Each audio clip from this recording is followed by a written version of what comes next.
റഷ്യയിലേക്കുള്ള യുക്രൈൻ്റെ നുഴഞ്ഞുകയറ്റത്തിന് പിന്നിൽ അമേരിക്കയും നാറ്റോ സഖ്യകക്ഷികളും എന്ന റഷ്യയുടെ ആരോപണം വന്നിരിക്കുന്നു. അമേരിക്കയുടെ സഹായത്തോടെയുള്ള നുഴഞ്ഞുകയറ്റത്തിന് യുക്രൈൻ കനത്ത വില കൊടുക്കേണ്ടി വരുമെന്ന് റഷ്യയുടെ മുന്നറിയിപ്പ്. Madhu, good morning. വിശദാംശങ്ങൾ പറയൂ. ഗുഡ് മോർണിംഗ് എസ്കെൻ. നമ്മൾ പ്രതീക്ഷിച്ചതുപോലെ റഷ്യയുടെ കെർസ്ക് മേഖലയിൽ യുക്രൈൻ സൈന്യം നടത്തിയ ഈ മിന്നൽ നുഴഞ്ഞുകയറ്റത്തിന്റെ പിന്നിൽ അമേരിക്കയും സഖ്യകക്ഷികളുമാണെന്നാണ് റഷ്യ ആരോപിച്ചിരിക്കുന്നത്.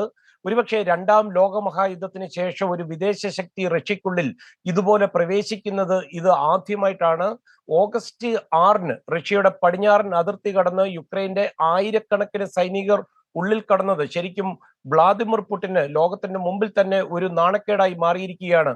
ഈ 2022 ഫെബ്രുവരിയിലാണ് യുക്രൈൻ യുദ്ധം ആരംഭിച്ചത്. ഈ യുദ്ധം അവസാനിപ്പിക്കുവാനും അതുപോലെ സമാധാന ചർച്ചകൾക്കായി റഷ്യയെ ടേബിളിൽ എത്തിക്കുവാനും ഇതൊന്നും അല്ലാതെ മറ്റൊരു മാർഗവുമില്ലെന്നാണ് ഈ നുഴഞ്ഞുകയറ്റത്തെ ന്യായീകരിച്ചുകൊണ്ട് യുക്രൈൻ പറയുന്നത്.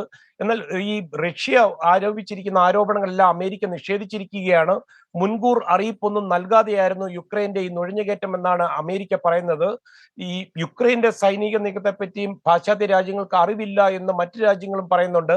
എന്നാൽ അമേരിക്കയുടെ സഹായത്തോടെ നടത്തിയ ഈ സൈനിക നീക്കത്തിന് യുക്രൈൻ കനത്ത വില നൽകുമെന്ന് ക്രെംലിൻ എടുത്തു പറഞ്ഞിരിക്കുകയാണ്. കെർസ്ക് മേഖലയിലെ ഒരു പാലം യുക്രൈൻ തകർത്തതായി അവിടുത്തെ ഗവർണർ അലസ്കിസ് മണ്ടോവും പറഞ്ഞിട്ടുണ്ട്.